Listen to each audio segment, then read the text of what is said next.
as good a defensive performance as I've seen in a long time from any team. Particularly because you're playing against a really strong and dangerous outfit with so many individual threats. A collective threat. You throw into that the 25-degree heat and the necessity to just keep turning up, and it was there in abundance. And so proud of the team and the players. And the adversity as well with losing your two dummy halves. Yeah, well, again, that's why I say what I say, is because it wasn't just a good defensive performance. It was a good defensive performance under a hell of a lot of pressure with a lot of adversity to deal with as well. So obviously the two guys that we lost with HIA both nines. Obviously Jake Winfield steps in there, does a really good job, but also on top of that we lost Ignatius Parsi for 10 minutes at the back end of the game also, and again managed to keep them out. So that's not easy to do. So credit to the team. How are both Darryl and Jay looking? I don't think it's looking like they probably won't be available next week. So we've got some work to do there in terms of how we recover first and foremost, but what we do with the team. But obviously we'll have to just continue to monitor them and give them the support that they need, because they'll be back in a week or so, I'm sure. How good was Harry Robertson? I mean, I think the fact that you nullified their centres was a big reason why the Pat was able to get on top of the game in the middle as well. Yeah, he was excellent. He is excellent. He's going to continue to be excellent. I don't see anything that leads me to think otherwise. Maybe a few eyebrows were raised when he was named in the England squad a few weeks ago, given the fact that his age and the fact that he hasn't played in that position for long. But he's coming up against a really good centre there tonight and more than holding his own. So credit to him for the hard work that he continues to do day in, day out. He's reaping the rewards. Matt Whitley, I guess when he put that interception out, you thought, oh, maybe that was it. And then especially when he went up the other end, were you tearing your hair out when you didn't go for the drop goal there and that? Yeah, well, I think I said to the team then that I couldn't be prouder of them, but there are things within our game where we need to get better. If we want to take that next step as a team, we're going to have to be a bit more clinical and manage a few situations a little better than what we did. But that's for another day. That's for in the coach's room during the week. We'll enjoy the win because the lads have left a hell of a lot out there tonight. We've got a bit of a hoodoo over Leeds. I think not lost there since 2017, something like that. What do you put that down to? Oh, I'm not so sure. It's not an easy place to come. Never has been, whether I've been a coach or a player. So, obviously I wasn't quite aware of that record, but it's something that it's not easy to do. So whatever we're doing, it's working. We're going to have to continue to obviously keep doing that.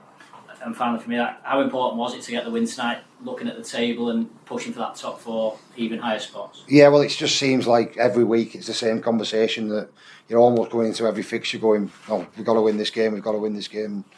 Tonight was no difference, but the picture can change very quickly. We know that. I've just reminded the team that what's got them in the position is a lot of hard work, a lot of dedication. We've got to continue to keep showing up with the same work ethic and same determination to want to get better and want to improve. Obviously delighted to win, delighted to move up the table, but we want to keep moving up. Paul, when your entire interchange plan goes out the window after 9 minutes, when Darryl goes off, you probably need people to step up. I mean, for Matty Lees to do 80 minutes in that heat tonight, what does that say about him as a player and what he does for this team? I think first and foremost, his fitness levels are incredible. I only spent a few months in the middle of the back end of my career, and the most torrid few months of my career. So I look at the work that he does in there, alongside Morgan Knowles, and I think we've got a middle unit that really complement themselves, because Alex is not someone who can play 80 minutes, but he can be destructive. He can't do what he can do if he hasn't got Morgan Knowles and Matty Lees in and around him. But on the flip side, it works the other way also. So there's a good balance to our middle units, and they all love and respect what each of them does for the team. And I think that's really important. But to come back to your original point, Matty Lees just phenomenal tonight. He's obviously the best player on the field. When there's been questions about the calibre of teams you've maybe beaten over the last few weeks, but to come here in this heat, in this atmosphere, and nil Leeds after what they did last week and in recent weeks, what does that say about where this team's maybe going? Well, I think I kind of like to leave that for other people to think what that means. Like where we're at the moment is trying to build momentum and trying to build consistency. We've taken again another massive step in the right direction tonight.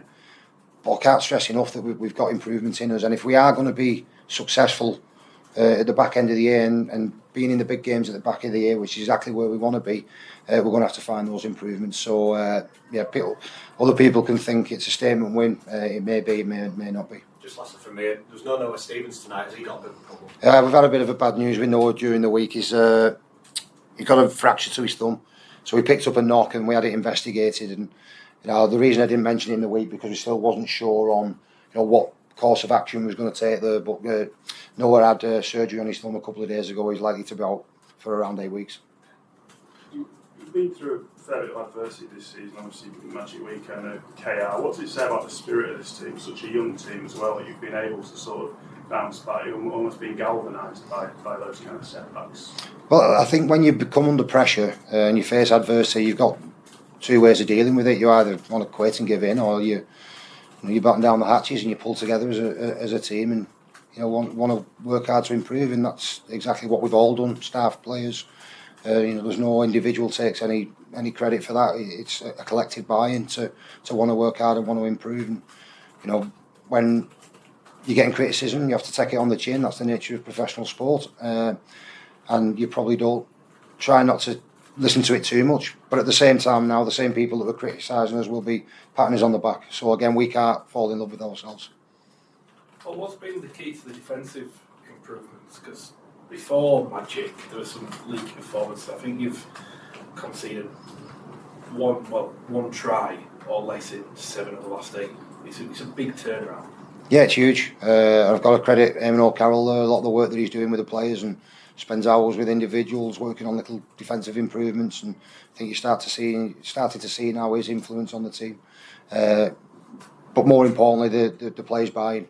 I've always said that defence is an attitude. You've got to want to turn up each week to defend, and if you defend well, you can perhaps not play well with ball in hand, but still win games. And I think that's probably what happened tonight. How confident are you that you will be involved in those big games at the end of the year? With what you're seeing internally, what you're seeing on game day, are you confident that you're ready to a point where you'll be in those big games at the end of the year?